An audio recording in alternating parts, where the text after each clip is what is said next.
오늘 하나님의 말씀은 에베소서 2장 1절에서 5절까지 말씀입니다. 에베소서 2장 1절에서 5절까지 말씀 같이 함께 합독하도록 하겠습니다. 시작. 너희의 허물과 죄로 죽었던 너희를 살리셨도다.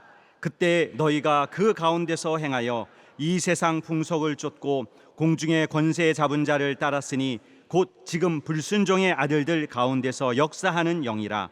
전에는 우리도 다 그 가운데서 우리의 육체의 욕심을 따라 지내며 육체와 마음에 원하는 것을 하여 다른 이들과 같이 본질상 진노의 자녀이었더니 긍휼에 풍성하신 하나님이 우리를 사랑하신 그 큰 사랑을 인하여 허물로 죽은 우리를 그리스도와 함께 살리셨고 너희가 은혜로 구원을 얻은 것이라. 아멘. 하나님 아버지, 오늘 귀한 주의 날에 하나님의 말씀으로 은혜 받기를 원합니다. 우리를 양육하시기 위해서 주실 말씀을 주시되 종에게 하나님의 무한한 권능을 더 부여해 주셔서 하나님의 말씀 선포할 때 감당할 수 있게 해주시고 우리 모든 성도들이 이와 같이 하나님의 계획하신 주시는 그 말씀을 우리가 다 받고 소화할 수 있도록 도와주시옵소서. 또한 오늘 오전부터 시작하여 우리 성도들이 하나님 앞에 교회를 살리기 위한, 교회를 위기에서 구하기 위한 연보로서 저들이 헌신하여 싸우니 기억하여 주시고 오늘 3부 예배에서도 우리 하나님 앞에 헌신하고 또 믿음을 들여 교회를 위기에서 구하려고 믿음을 다한 우리 성도들의 모든 사랑을 기억하여 주시길 간절히 원합니다. 예수 이름 받들어 축복하며 기도하옵나이다. 아멘. 우리 하나님 앞에 연보를 드려서 위기에 처해진 우리 교회를 살리도록 사랑해 주신 모든 우리 성도 여러분의 가정과 또 삶 속에 하나님의 큰 은혜가 더욱더 넘치기를 예수 이름으로 축원합니다. 할렐루야.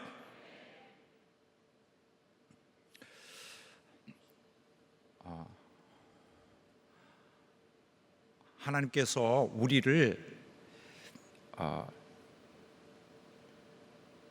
죄에서 구원하셔서 죽은 우리를 살려주셨습니다.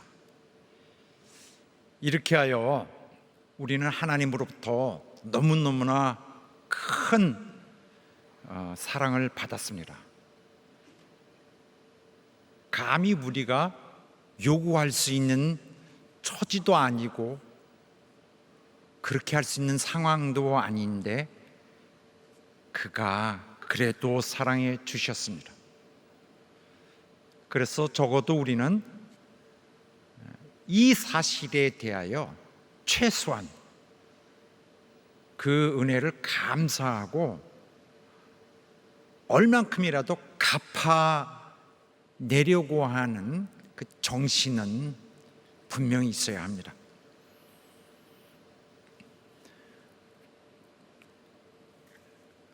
우리는 자주 우리 옛 모습을 잊고 삽니다.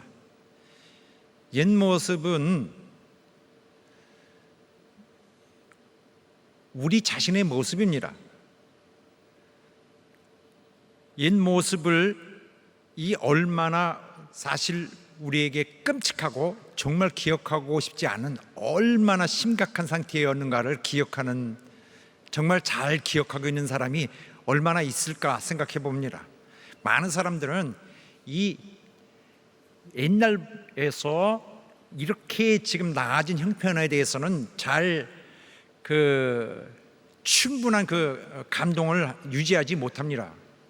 대체로 지금도 모자라서 더 받고 싶은 것에 대해서 더 오르고 싶은 자신의 그 지위, 그런 혹은 형편에 대해서 더 간절할 뿐이지, 이미 이만큼 올라왔을 때에 그렇게 올려주신 것에 대한 감사하는 그런 마음은 또한 그렇게 대한 그 영광스러운 그 기쁨은 그렇게 소중하게 간직하지 않습니다. 우리의 성품에 따라 그렇게 말씀드린 거예요.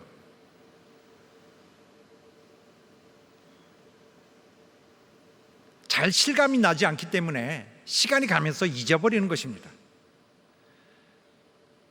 그런데 이것은 이렇게 하면은 이 신앙의 문제에서는 굉장히 문제가 생깁니다. 왜냐하면 우리의 신앙은 감사하는 마음의 토대를 갖고 있기 때문입니다. 신앙은 감사하는 거예요. 믿음은 감사 위에 서 있습니다. 감사는 우리 믿음의 진정한 그 밑에 받쳐주고 있는 진정한 토대이고 원동력입니다. 그래서 하나님의 백성들은 처음부터 감사했습니다. 하나님 주신 은혜, 그때까지 베풀어 주신 은혜, 또 앞으로 그가 구원해 주실 것을, 구원자를 보내 주실 것을 기대하면서도 감사를 했습니다. 그리스도 교회는 이미 감사 받은 시점의 이후의 사람들로서 당연히 감사할 일을 이미 역사적으로 겪은 이후의 사람들입니다. 그러므로 그 믿음도 상당히 구체적이고 분명해야 합니다. 믿음은 무엇일까요?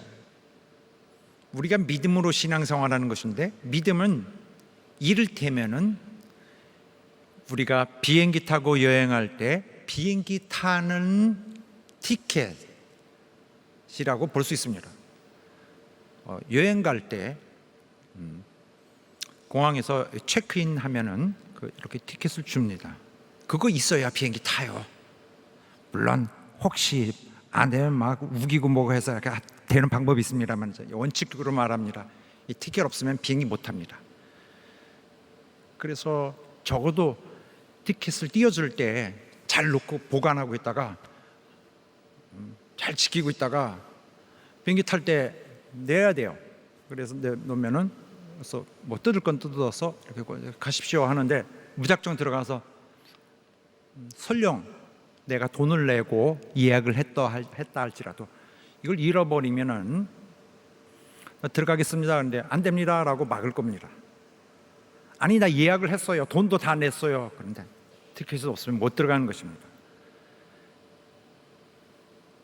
이거는 비행기 한 번 타고 마는 일이지만은 영원한 운명, 완전히 바뀐 영원한 운명 안으로 시간도 없어지는 그 지경으로 넘어갈 때는 그거 조심해야 되죠.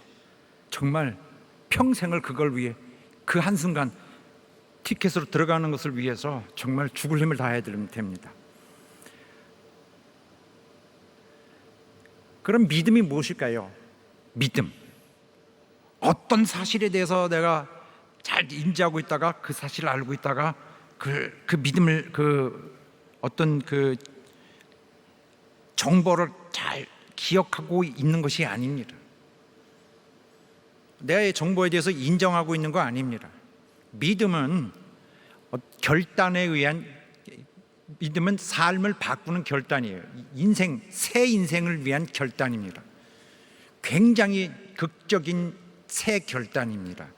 그래서 이 믿음은 당연히 따라오는 그 이후의 삶을 전제로 하고 있습니다. 그래서 한마디로 말하면 믿음은 엄청 소용돌이 치고 나를 바꾸는, 새 사람으로 바뀌는 결단 플러스 그것을 증거하는, 그 증거로 나오는 자연스러운 혹은 그런 결단의 투지로 나오는 따라오는 삶이에요.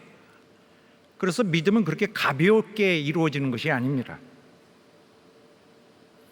다만 믿음이라는 단어가 그런 어떤 belief 혹은 faith, 이런 믿음이라는 그 단어에 근거하기 때문에 이 단어에다가 담아 놓으면 안 됩니다. 성경을 쭉 보면은 믿음은 그런 뜻이 아닌 거고, 하나님을 향해서 나를 완전히, 하나님을 향하여 나를, 옛적의 나를 버리고 나를 하나님으로 맞춘 대결단으로 새 출발하는 것을 말하고 있습니다.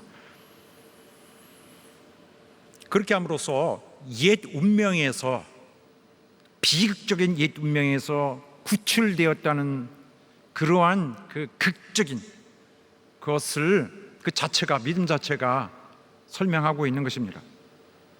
그런데 이러한 그 굉장한 그 과거로부터 굉장한 그 대변화가 있었다는 사실을 기억하지 않으면 이 새 삶도 실패합니다. 왜냐하면 그 옛날에 있었을 때는 지금 우리가 갖고 있었던 것은 너무나 소중한 것이었기 때문입니다.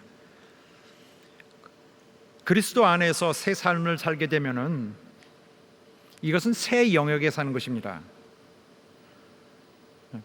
예수 믿기 전에는 어둠의 세계에서 살았어요. 빛이 없는 것. 그러나 이제는 새 영역으로 옮겨져 있는데 거긴 빛이 있는 곳입니다. 장소가 달라졌어요. 여기서는 영적 감각으로 하나님과 함께하는 생활을 합니다. 그래서 영적 교제를 합니다. 그러므로 신앙생활은 마치 무슨 어떤 크리스찬의 방법, 삶을 사는 어떤 공식, 교리에 의한 어느 틀 속에 이렇게 들어가서 통과해가는 어떤 그 시스템을 말하는 것이 아닙니다. 원리가 아니에요. 기독교 신앙은 하나님과 개인적으로 일일이 다 관계가 있어야 돼요. 하나님과의 관계입니다. 우린 결코 한 사람 한 사람 따로 드리는 예배가 아니에요. 우리는 홀로 믿는 신앙이 아닙니다. 전부를 위하여 나를 드리는 신앙인데, 그러나 각각은 그렇게 하여 하나님께 각인이 하나님을 사귀는 거예요. 각인이 하나님께 대해서 내가 할 바를 했다가 아니라 하나님이 고마워, 잘했어, 사랑해, 하나님이 인정하셔야 돼요. 그러므로 이 영감이 있어야 됩니다. 이 새 신앙의 삶을 이어나갈 수 있는 중요한 방법인 이 영감이 있어야 돼요. 영감이라는 거는 뭘 말하냐? 그런 하나님을 적극적으로 하나님의 입장에 있는 하나님을 받아들일 수 있어야 돼요. 내가 하나님을 사귀는 거예요. 하나님 인격을. 하나님, 당신 너무너무 크고 나는 버러지보다 못한 자지만 난 하나님을 사랑하고 오늘 이렇게 사랑을 드립니다. 받으시옵소서. 드려야 되지. 그래서 어떤 원리, 패턴을 따라가는 신앙으로 크리스찬의 교회의 그 정체를 설명하면 안 됩니다. 이건 무슨 말이냐? 우린 예수 믿으면 절대로 순종하여 산다는 삶을 말하는 것입니다. 이제부터는 순종하여 살겠습니다. 하나님과 사귀면 절대적으로 이제는 하나님과 개인적으로 정말 인격과 인격의 만남인 것입니다. 우리는 항상 우리의 동시적인 우리 무리의 한 몸으로서의 예배를 드리고 몸으로서의 역할을 하고 몸으로서의 우리의 분신이, 우리 지체가 비로소 존재하지만은 다 함께 섬겨야 되는 것에서 하나님을 일일이 하나님과의 인격적 교제에 있어서의 굉장히 중요한 믿음의 기초가 있어야 됩니다. 우리는 이전의 삶에서는 하나님을 순종하지 않았어요. 그러나 하나님을 순종할 수 있다는 것이 얼마나 중요한지 모릅니다. 예수 믿고 교회에 들어온 다음부터는 100% 순종합니다. 우리는 뭐 하는 자들입니까? 순종하는 자들입니다. 하나님은 어떤 자들에게 명하시나요? 개인이 혼자 있을 때, 기도원에 가서 영감 충만할 때 갑자기 하늘에서 불빛이 나오면서 나를 명령합니까? 아니요. 하나님은 교회 위에, 성령께서 교회에 직접 그들 위해 지도하시고 인도하십니다. 우리가 이렇게 되기 위해서 옛사람과 결별을 반드시 해야 됩니다. 신앙은 예수 믿습니다라고 그냥 말하는 거 정도, 조금씩 신앙을 넓혀갑니다, 신앙의 힘을 키워갑니다는 사실은 대단히 부족한 것이에요. 사실은 옛사람과 결별을 해야 합니다. 주님이 나를 위해 감행해야 하셨을 당신 자신을 포기한 것에 비하면 나는 그의 준하는 정말 무릎으로 기어 그에게 다가가는 노력이 있어야 합니다. 그래서 예수 믿는 사람은 침례를 통하여서 옛사람과 결별을 하거든요. 침례 받는 뜻이 무엇인지 아십니까? 무엇이죠? 침례는 나 죽었습니다. 나 죽었습니다. 나는 당신으로 삽니다. 앞으로 당신으로 살 것을 결단했습니다. 그래서 결단된 자기 상태를 나타내는 것이 침례입니다. 옛사람이랑 결별했습니다예요. 설령 아직 예수 믿기가 얼마 되지 않아서, 그러나 권유에 의하고 어떤 그런 감동에 의해서 할 수 있어요. 누구든지 아직 신앙이 어릴 때에 침례를 받습니다마는 그때 결단해야 합니다. 이 놀라운 사실을 알 때 얼른 결단하여서 이제부터는 옛사람을 버리고 나는 죽었다, 옛사람에 대한 과감한 결별을 선언해야 됩니다. 이건 무엇을 말하냐면 완전히 옛날의 방법을 바꾸는 거예요. 그러나 다음 순간에 좌절을 맞게 될 수도 있습니다. 난 너무나 거룩함이 부족하니까. 그러나 믿는 자들은 한순간에 다 변하지 않아요. 변함을 추구하고 노력하고 성령이 그를 여기까지 노력했을 때 감당하게 그를 변화시키십니다. 그래서 노력이 항상 필요하는데 언제까지 노력하냐면 이 세상 마지막 숨을 다할 때까지. 결국 그날에 온전해지는 것입니다. 이따가 연합 예배 때 부를 노래인데 십자가 너머에, 그리고 그날 언젠가는 온전케 되리라, 그 고백한 찬양이 있는데 굉장히 감동적이에요. 정확하게 그걸 말하고 있으니까. 지금은 온전치 않더라도 노력을 다하여 가는 것입니다. 그래서 이건 의식적으로 해야 돼요.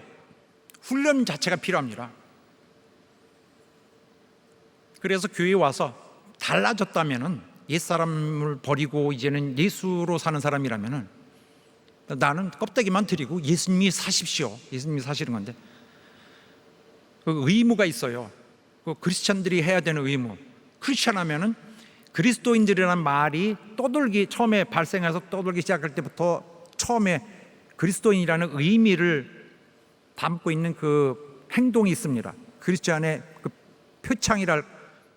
브로치, 명찰이랄까, 유니폼이랄까, 뭐냐면 사랑하는 거거든요. 교회에 나오면은 다른 성도들에게 사랑할 의무가 있습니다. 이 사람은 다른 사람들에게 사랑함으로써, 교회에서 성도들을 사랑함으로써 나는 하나님께 순종하도록 나를, 옛사람을 버린 자입니다를 증거하는 것이죠. 하나님이 나를 구원해 주셨습니다. 이것을 동시에 설명하고, 구원받은 자로서의 행실을 하라, 성도의 의무입니다. 그래서 어떤 성도가 나도 성도입니다, 나도 특별권이 있어요, 나 성도입니다. 어떤 근거에서 성도를 하냐면은 진짜 그리스도의 정신, 진짜 완전히 중심에는 바로 교회에서 사랑을 해온 사람, 첫날부터 지금까지 사랑을 해오기를 계속한 자야죠. 이 사랑하는 행위 자체가 그 사람 과거의 역사에 지나온 그 놀라운 영적 그 소용돌이와 그 엄청난 그 폭풍 속에서 폭풍을 잠재우고 새롭게 거듭난 그 사람을 정체를 말하고 있기 때문에, 그래서 우리 새가족 교육도 나는 대단히 심각하게 생각합니다. 처음에 와서 그리스도인의 A, 그리스도인의 B, 그리스도인의 C 사람을 가르쳐 줘야죠. 난 너무 심각해요. 그리스도인에 와서 우리가 뭔지를 알아야 됩니다. 그들은 예수로 옛사람을 새 삶을 살며 옛사람을 버릴 것인지 아닐 것인지를 결정을 해야 되거든요. 너는 지옥에 예약되어 있는데 꺼내줬으니 너는 하늘로 올라갈 것이다. 그 삶을 그가 그러한 너의 받은 은혜를 보길 원하신다. 이걸 하겠느냐? 네, 하겠습니다.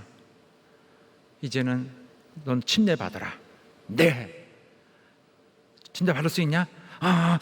잠깐만요. 이렇게 하면은 아직 안 된 거죠. 근데 침례 받겠습니다. 결단했구나. 침례 받은 이후에는 사람을 섬겨요. 이것이 그리스도인이, 이것이 멤버십입니다.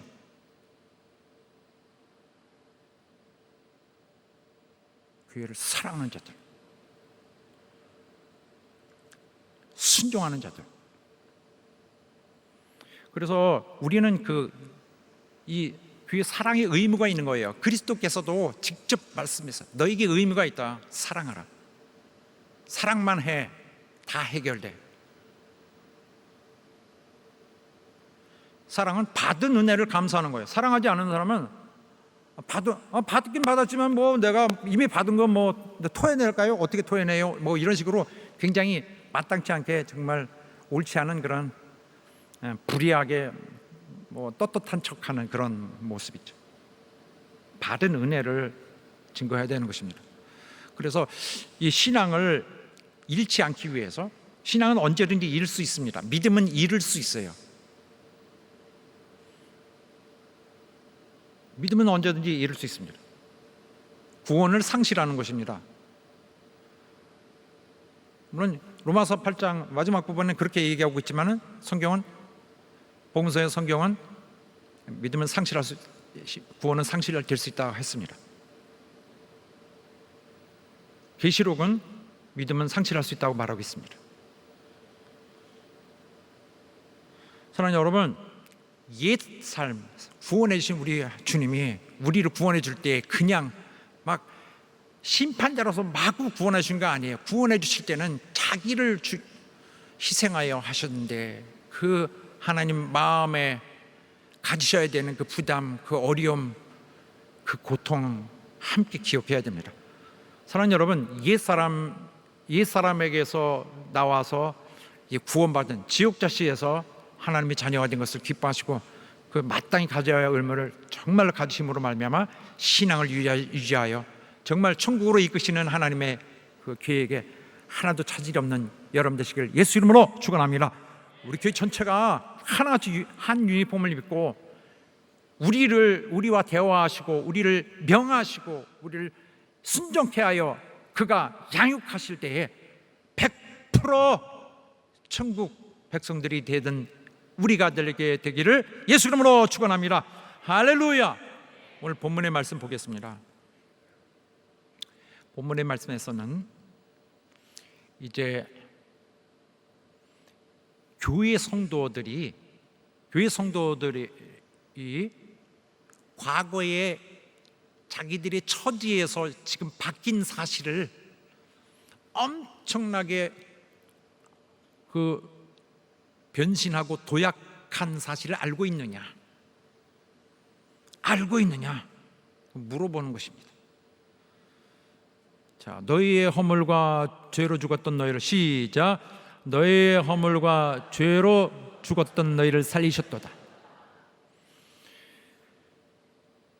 이 너희는 이제 거기 이방인이 주로 되어 있는 에베소 교회지만은 소아시아 전체를 들어갈 서신입니다. 편지. 너희는 우리와 마찬가지로 과거에 이랬었다. 과거에 어땠었다고요? 허물과 죄로 죽었었다. 그런데 이 본문에는, 우리말 본문에는 허물과 죄가 있었기 때문에 우리가 죽게 되었었다, 이렇게 말하는 것처럼 보여요. 그러나 정확한 표현은 아니고,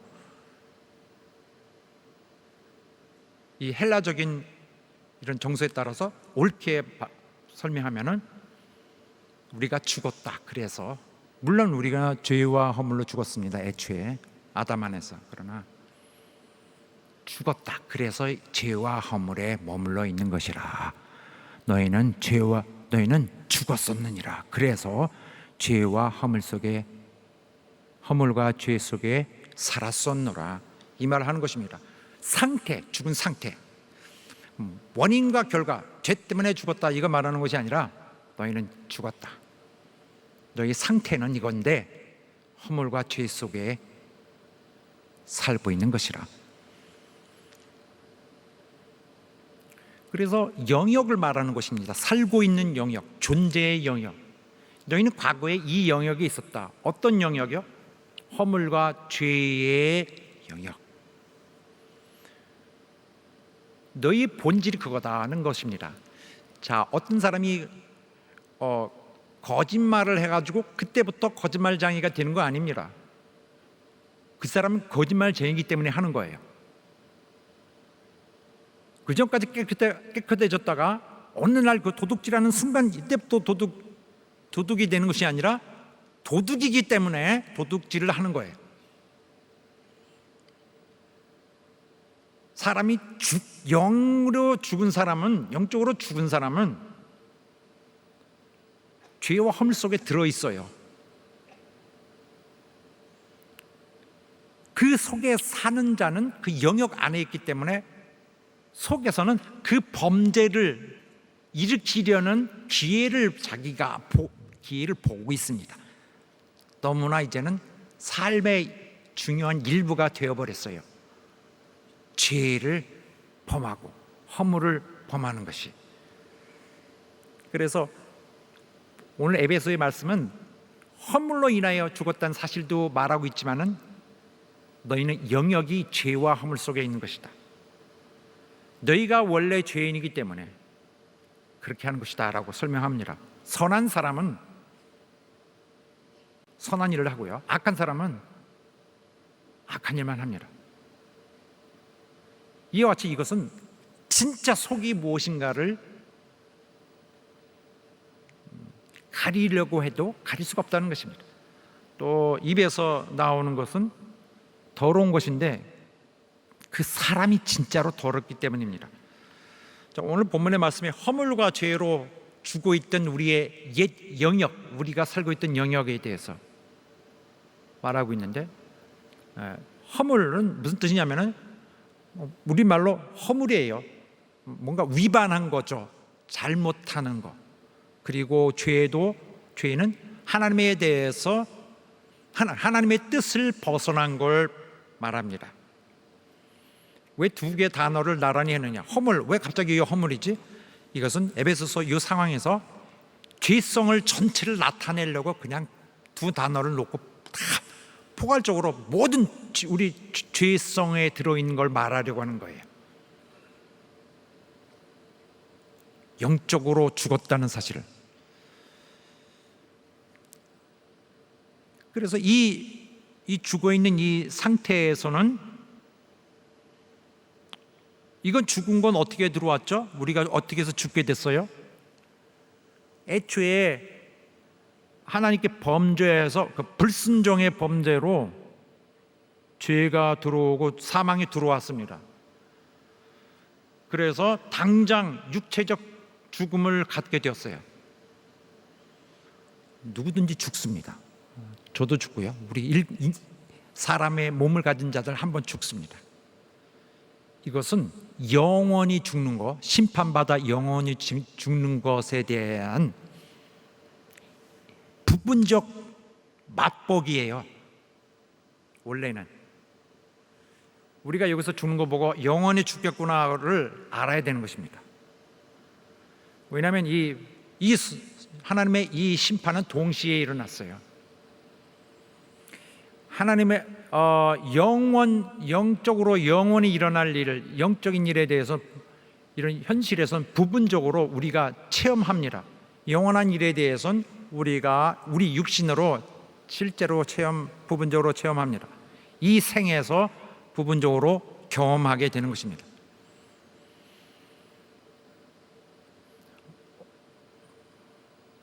나는 살아있어요. 이 멀쩡하게 살아있는데 무슨 소리 하겠어? 죽다니? 아닙니다. 살아있어도 죽을 것입니다. 우리가 죽는 날들을 앞에 보고 있다면은, 원래는 인생에 죽는 걸 보면은 그날이 영원한 죽음으로 이어지는 날이 되죠.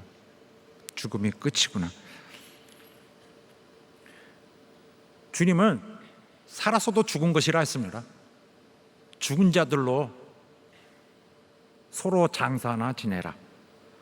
또 탕자가 돌아왔을 때 내 아들은 죽었으나 이제 살아 돌아왔다 하는 말씀도 있고, 누구는 나 신자입니다. 교회 다니고 있어요. 몇십 년 다녔어요. 하지만은 저 사람은 신자가 아니다. 죽은 자다. 또 계시록에 보면은 너는 신자라고 주장하지만은 너는 죽은 자다. 또 반대로 원래 죽은 자에서 이 살아난 자로 나타날 수 있는 증거도 있습니다. 이렇게 형제를 사랑함으로써 이 사람이 사망에서 생명으로 옮겼다는 사실을 자기가 증거하고 있습니다. 자기는 살아났다를 좋아하고 증거하고 있는데 어떻게? 단지 사랑함으로써. 그런데 이 사람은 그리스도께서 베풀어 주신 그 은혜를 나타내고 있는 거예요. 하나님 영광 되게. 이렇게 변한 거예요. 그러나 옛날의 삶의 방식이 어땠을까요? 옛날 사고방식, 삶의 형태가 어땠을까요? 이렇게 됐었습니다. 본문을 한번 먼저 읽어볼게요. 정말 너무나 무겁고 어두운 말씀인데, 그때에 시작. 그때에 너희가 그 가운데서 행하여 이 세상 풍속을 쫓고 공중의 권세에 잡은 자를 따랐으니 곧 지금 불순종의 아들들 가운데서 역사하는 영이라. 그때에 그렇게 살았다.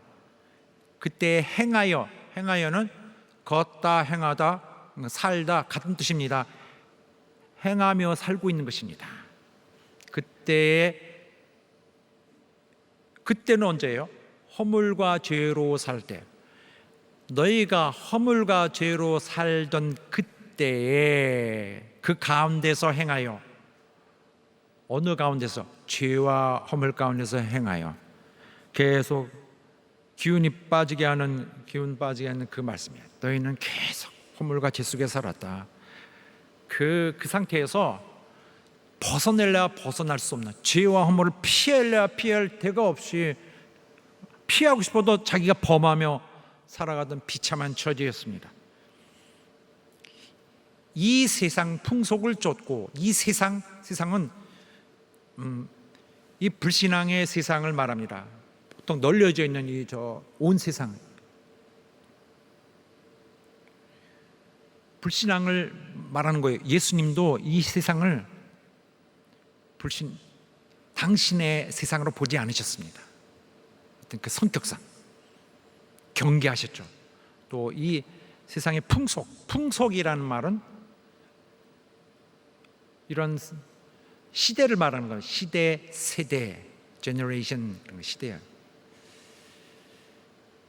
근데 여기 풍속이라고 번역했는데 잘 된 거예요. 멋지게 번역이 됐습니다.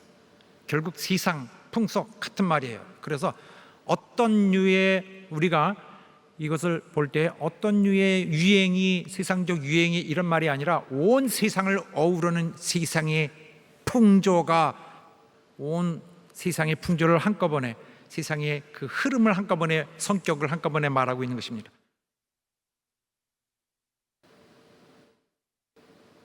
어떤 성격이요? 완전히 죄로 물든 성격. 이 세상에서는 그 시스템이 있어요. 세상이라고 부르는 시스템. 지구에 있는 모든 사람들이, 대부분의 사람들이 그냥 인정하고 살고 있습니다. 동의하고 있어요. 이 시스템에 합하여 살고 있어요. 응하여서. 하나님으로부터 나온 하나님의 명령으로 사는 것이 아니거든요. 그런데 살고 있어요. 그리고 하나님은 없이 살아요. 하나님은 무시하고. 그리고 그 안에 삶의 요소에 죄가 얼마나 많은지 모릅니다. 허물과 죄가 삶의 곳곳마다 마디마디마다 죄가 항상 뿌려져 있어요. 이 세상은 어쩔 수 없이 죄를 품고 사는 그런 것입니다. 하나님으로부터 나온 말씀으로 세워진 그런 사회의 구조가 아니기 때문에. 그런데 여기서 끝나는 것이 아니라 이 사회는, 바로 이 세상은 이 공중 권세에 의해서 지배를 받고 있다는 사실입니다. 공중 권세, 성경에 보면은 이 공중을 하늘과 동일하게 두고 있지 않아요. 층이 다른 거예요. 공중은 하늘보다는 조금 낮습니다. 위치가 낮아요. 거기는 그 악한 영들, 사단의 천사들, 그들이 활동하고 거하고 있는, 사단이 거하고 있는 지역으로 설명하고 있습니다. 그래서 사단과 사단의 군대는 거기서 자기 진을 치고 있고, 구원받지 않은 모든 사람에게 향하여 압력을 주고 그들을 통제하고 마음대로 주무르고 있습니다. 그런데 중요한 것은 이들 위에 우두머리가 있다는 것인데, 그가 바로 사탄입니다. 이들이 있는데 땅에 있는 인간들은 나는 자유하다 합니다. 자유하지 않아요. 나는 내 생각대로 독립적으로 움직입니다. 그들 독립적으로 움직이지 않아요. 이 세상은 바로 이 악한 영적 세력들에 의해서 조종을 받고 있습니다. 이들에게서 가장 성격을, 뿌리를 사단에게 두고 있어서 결국 사단의 영향을 받는 것인데, 그의 죄에 있는 성질을 받아들이게 돼 있어요. 그와 성질이 같습니다. 그의 성질은 특별히 뭘까요? 하나님과는 반대되는 성질. 하나님은 어떻게 찾을 수 있을까요? 사단의 가장 반대되는 곳을 바라보면 있습니다. 그런데도 불구하고 세상은 사단의 인도에 자연스럽게 반응합니다. 이렇게 얘기해 주면은 세상 사람들 깜짝 놀랄 거예요. 인정도 하려고 하지 않을 거고. 그러나 그들은 자연스럽게 악한 영향에 지배를 받습니다. 왜 그럴까요? 그들은 그 영적 주파수가 똑같습니다. 그래서 거기에 거하고 있기 때문에 사단은 생각을 집어넣습니다. 악한 영들이, 사단이 직접 혹은 뭐 이런 세력들을 통해서 이 세상에 있는 사람들에게 악한 일을 하도록 할 것입니다. 그런데 갑자기 누가 악한 일을 하고 싶지 않은데 안녕하세요, 네, 뭐 착하십니다, 그런데 이렇게 하지 않는다고요. 이게 속에서 이따가 기회를 보면 이게 봐라 이렇게 하고 또 이따가 저거 미워 죽겠어, 어떻게 해서 기회를 보고 있다가 채워 시원하다 이렇게 하는 것이죠. 갑자기 하고 싶지 않은데 주모가 이게 왜 이래, 주모가 왜 그래, 탁 치고 뭐 이렇게 하지 않습니다. 자기 생각인 줄 알고 범행하는 거예요. 왜냐하면 사단은 그렇게 사람으로 하여금 사람의 악한 것들을 믿도록 그렇게 조종을 합니다. 생각을 조종해요. 그래서 자기들의 의지로 사단에 시키는 것을 하게 하도록 익숙해 돼 있어요. 그런 삶의 형태는 전체적 성격으로 볼 때 불순종, 진짜 그들은 하나님의 명령을 받을 수 있는 테두리에서 완전히 벗어난 다른 영역에 있는 자들로서 하나님의 명령과 반대되는 것들을 따라서 하는데 굉장히 뿌리 깊게 습관을 갖고 있는 자들입니다. 그래서 그들은 사단의 자녀들이에요. 영적으로 불순종이라는 성격이 뿌리 깊게 있어서 믿는다, 하나님께 순종한다는 그 사실에 대해서 처음부터 굉장히 뭐죠? 알러지가 있는, 굉장히 경기를 느끼는 사람들입니다. 그 뒤에 마귀의 강한 그 조장이 있죠. 그래서 이 말씀이 이렇게 처음부터 정리를 하고 있습니다. 우리는 영적으로 죽은 자들로서 죄와 허물과 죄 속에 살고 있고 세상 풍속을 쫓고 있는데, 이 세상 풍속을 마귀가, 즉 공중권세가 지배하고 있다. 공중권세는 누구예요? 바로 그런 영적, 그 인격적인 그 존재들, 세상을 지배하고 있는 존재들. 그 위에 머리에는 공중권세 잡은 자, 거기 우두머리니까. 그래서 허물과 죄로 살고 세상 풍속을 쫓고 공중권세 잡은 자를 따라요. 자기들이 마음에 그와 아주 맞아요. 따라서. 이것이 그리고 그들은 바로 불순종의 아들들 가운데 역사하는 영이라 역사합니다. 어떤 일이 이루어지도록 그걸 시행하는 것입니다. 역사하는 것은. 이거는 암시하는 것이 뭐냐면 지금도 하고 있다. 역사하는 영이다.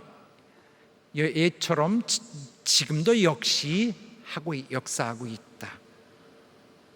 누구에게 역사하냐면 불신의 세계에서, 불신자들에게서. 우리는 아니죠.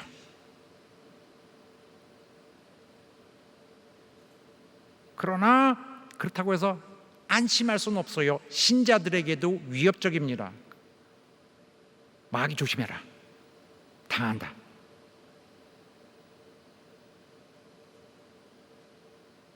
하나님으로 무장해야 된다. 조심해라. 누가 너희를 속일 수 있다. 달콤하다고 해서 따르지 마라. 사단은 여전히 자기의 일을 할 것인데 누구도 영적 감각이 없이는 판단을 못합니다. 이 세상의 것에 익숙해져 있어서 당할 수 있습니다.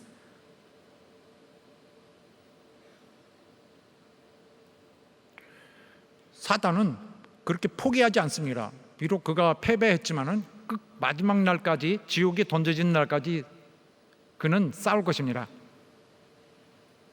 문제는 지금 우리에게 닥쳐진 것들인데 바로 옛 습성, 육체의 욕심과 마음의 욕망으로 살았던 과거의 문제입니다. 자, 전에는 다 같이 시작.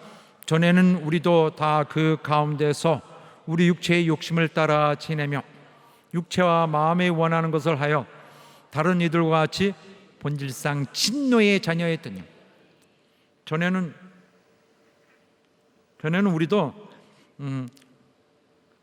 우리도 믿는 사람들도 과거에는 그렇게 살았습니다. 어떻게 살아요? 육체에 따라 사는 사람. 육체가 그 하고 싶은 거를 따라 삽니다. 육체를 위해 살고. 뭘 이렇게 육체가 원해가지고 탐하는 것들로 육체의 욕심을 따라. 성경 말씀에도 나오죠. 그리고 정욕을 따라. 이건 육체의 그 욕심을 따라. 또 로마서 말씀에 육체로 사는 사람입니다. 또 마음은 뭐예요? 마음. 이것은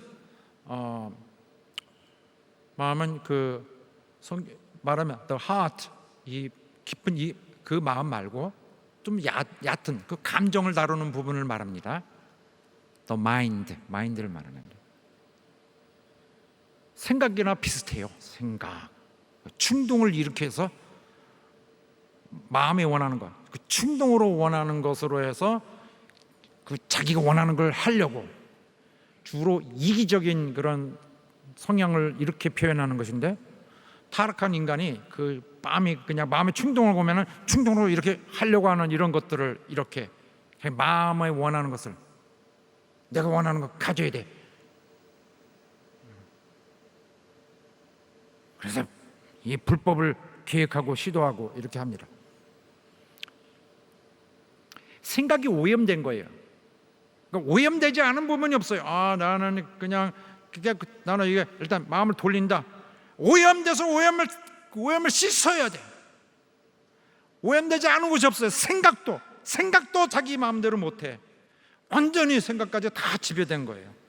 그래서 본질상, 태어나서부터 천성적이라는 말이에요. 천성적. 본질상 벗어날 수가 없다. 너무 오염이 됐다. 생각도 자기 생각이 아니다. 지는 싸움을 하고 있다. 그러므로 진노의 자식들이다.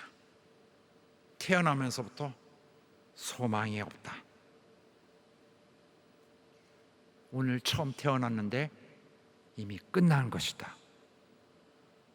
이미 지옥의 운명이다 하는 것입니다. 대반전. 그러나 이 본문에 우리 성경에 나와 있지 않는 본문 내용이에요. 원문에는 그렇게 돼 있고 영어 성경에도 그렇게 돼 있습니다. But God 블라블라블라 이렇게 나옵니다. 처음에. 그러나 하나님이, 우리 성경에는 진짜 뭐 이렇게 좀 완만하죠. 무슨 것일까? 무슨 좀 감정일까? 이거 굉장히 격정적인 거예요. 그러나 하나님이 엄청 전에 2절 3절에 있는 것과 지금 너무 다르다. 하늘과 땅의 차이로 이렇게 변화했느니라. 이렇게 극명하게 바뀌었다 우리 운명이 하면서, 그러나 하나님의 주도성, 그가 하셨다. 능동적으로 하셨다. 그리고 그가 일방적으로 하셨다. 긍휼이 풍성하신 하나님이, 긍휼, 불쌍히 보는 거예요. 동정하는 거. 심파티, 동정하는 거. 불쌍히 여기는 거. 긍휼은 불쌍한 것보다 실제로 거기 이어서 도와주는, 뭔가 더 나아가서 진짜로 도와주는 것이라는 의미를, 그 개념을 갖고 있습니다. 그는 진짜로 불쌍해서 그가 자신을 내어서 도와주는 것을 말하는데, 그 풍성하신 하나님이 우리를 사랑하셔서, 우리를 사랑하신 큰 사랑을 인하여, 이 사랑은 우리 하나님만이 하실 수 있는 사랑, 또 우리가 지금 하려고 하는 사랑, 아가페 사랑입니다. 그런데 만약 하나님이 우리를 다른 사랑, 아가페가 아닌 필레오 사랑으로 했다면 큰일입니다. 우리는 아무도 구원받지 못해요. 우린 망합니다. 죽습니다. 그러나 그가 아가페 사랑해 주셔서 오늘 우리가 여기에 있어요. 그래서 그가 우리를, 죄에 갇혀 있는 우리를, 허물과 죄에 갇혀 있는 우리를 구해 주셨습니다. 어디서 구해 주셨어요? 무엇으로 구해 주셨습니까? 사랑으로. 그래서 우리는 그가 사랑하시는구나. 우리는 누구예요? 하나님을 무시한 자들. 우리는 하나님의 명령을 듣기를 싫어합니다. 우린 불신자예요. 우리 피의 유전자의 넘버원 유전자가 불순종입니다. 반항이에요. 반란. 이런 심각한 죄성을 있는 우리를, 또 그리하여 현실에서 너무 악행이 많은 우리를 하나님이 참으시고 구원해 주셨습니다. 살 길을 열어 주셨어요. 바로 근데 이 풍성한 하나님의 사랑에 대한 오해가 많이 있습니다. 우리가 하나님이 우리를 긍휼히 풍성하셔서 살려주셨다, 그가 사랑이 많으셨기 때문에 큰 사랑으로 우리를 살려주셨다 그러면은 이렇게 다 사랑이 많으신 분, 사랑이 넉넉, 사랑을 많이 베풀 능력이 많으신 분, 긍휼이 많으신 분, 우리를 참 여유 있게 사랑하셨구나, 많이 갖고 계시니까 이렇게 생각합니다. 나 이런 것이 있어요. 사랑 여러분, 어떤 사람이 이 길에서 조심성 없이 운전하다가 어린아이를 차로 치여서 죽였다고 합시다. 그런데 그것 때문에 그 사람은 잡히게 되고 결국 벌금도 내고 재판을 받아서 감옥에도 들어갈 수 있어요. 그래서 좀 고생스럽게 그걸 값을 치러야겠죠. 그 실형을 근데 다 지내고 난 후에는 감옥에서 다 나오면서 끝났다 하고 손을 씻을 수 있습니다.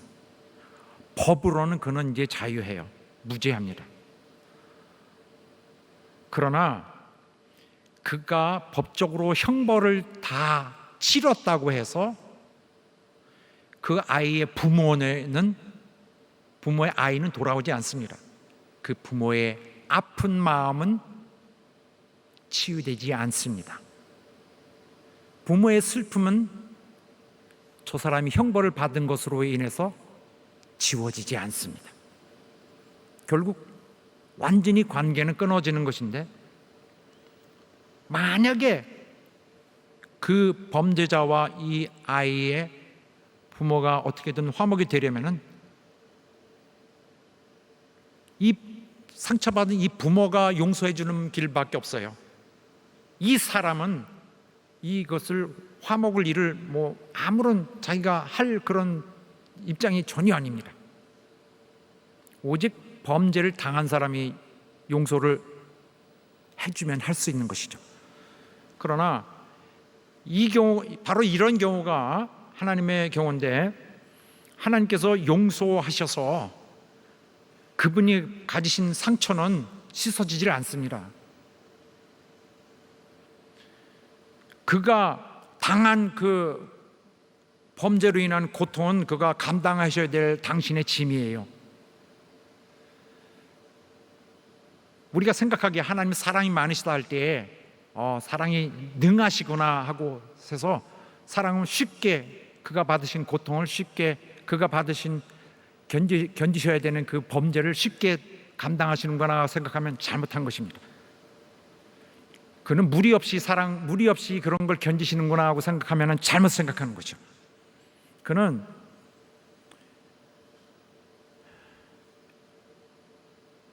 많이 견디셔야 했습니다.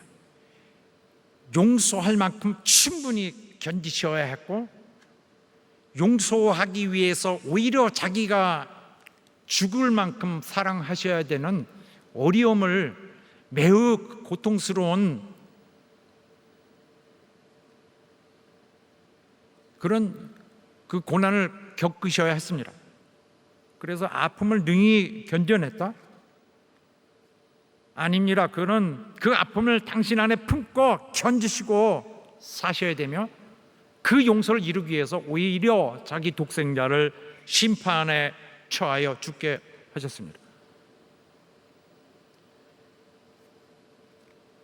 자, 본문의 말씀에 그러나는 이걸 말하고 있는 거예요. 인간이 정말 너무 배반, 아주 정말 용납할 수 없는 그 배반과 대조되어 하나님께서 그들을 받아들이셨던 사실을 그 안에서 노골적으로 얘기하진 않고 다소 많이 함구하고 있지만은 그 인간의 그 행태에 대해서 굉장히 나쁜 시각으로 짙은 색으로 편견을 열거하고 있는 것입니다. 성경은 단어 수를 줄여서 인간의 입장에만은, 인간의 변화의 입장에만은 설명을 했고, 하나님의 통탄할 그의 아픈 찢어지는 심정, 괴로운 입장, 이것은 표현하지 않고 있습니다. 그러나 이미 충분히 암시되고 있어요. 거기 인간은 배반에 부족하고 불순종에도 부족해서 거기 나락에 떨어져 있습니다. 잔인한 그들을 하나님은 사랑하셔야 했습니다. 우리가 성경 볼 때 그러나 하나님이 이 주 단화에서 얼마나 정말 가장 중요한 사실을 우리가 놓치면 안 됩니다. 그러므로 하나님이 인자하셔서 사랑이 많으셔서 긍휼이 충만하시니까 견디는 능력도 많으시구나, 그렇게 하지 마, 그렇게 생각하면 안 되고, 그가 우리 같은 배반자를 용서해 주시니 그의 긍휼이 그래서 참고 계시는 데에 있었구나. 그의 사랑은 그가 아픔을 견디시는 데에 있었구나. 그의 인자심은 그가 고통을 앞으로 가슴에 담고도 견디고 살 것을 결심하셨구나. 이렇게 봐야 정확합니다.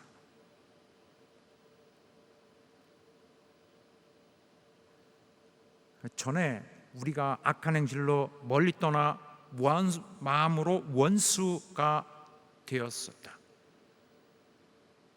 우리는 하나님의 원수였고요, 우리는 주님의 일을 거역했습니다. 또 우리는 죄인이었을 때에, 아직 죄인이었는데 죄인을 용서했어요. 용서에 필요한 모든 것을 그가 감당하시면서, 그래서 죽은 우리를 마침내 구원하여 살리셨습니다. 자, 허물로 죽은 우리를 5절 이렇게 해서 살리셨고, 본문의 말씀 다 같이 시작.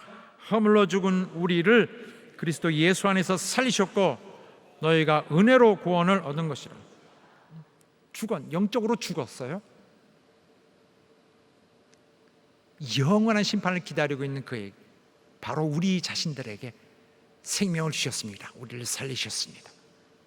이것은 영원히 사는 것을 약속하는 것입니다.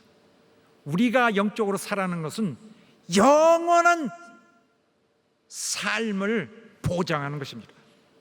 그래서 이 땅에 있을 동안에는 우리는 새 삶을, 새 생명 가운데서 살도록 오늘 이 짧은 우리 인생 나머지 기간 동안에 이 아름답고 의미 있고 소중한 삶을 주께서 명하십니다. 순종하는 여러분의 시간 예수 이름으로 축원합니다.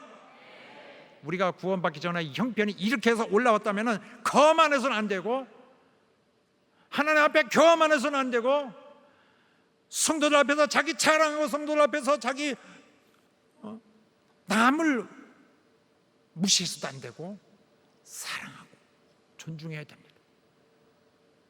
하나님께서 베푸신 사랑을, 그 사랑으로 살고 있는 사람이라면 겸손하여 변화된 그런 자세로서 교회를 잘 섬기는 여러분 되시길 예수 이름으로 축원합니다. 교회를 사랑하도록, 또 이 영원한 기업을 주신 이 사랑을 이행할 수 있도록 하여서 우리에게 주어진 이 놀라운 기업의 기회를 성공시키는 여러분 되시기를 예수 이름으로 축원합니다. 우리는 하나 되어서 움직여서 옛날에 우리의 그런 모습으로 되돌아가지 않고 완전 결별하여서 우리 하나님이 친히 양육하시고 친히 오늘도 역사하시는 우리 삶을 성공시킬 수 있게 되길 예수 이름으로 축원합니다. 할렐루야. 기도하겠습니다. 하나님, 우리의 옛 모습 잘 알고 있습니다. 우리는 지옥 자식이었고 멸망할 터인데 하나님의 견디시는 사랑으로 오늘 살아 있습니다. 이제부터 우리는 육신에 머무르지 않고 또 마음이 원하는 것을 무조건 따라가지 않고, 그리하여 우리가 원수의 지배를, 더러운 공중권세 잡은 자의 지배를 받지 않는 자로 하나님의 자녀, 하나님의 성도, 하나님의 교회로 살기를 원합니다. 우리를 도와주시옵소서. 다 같이 합심하여 기도하겠습니다.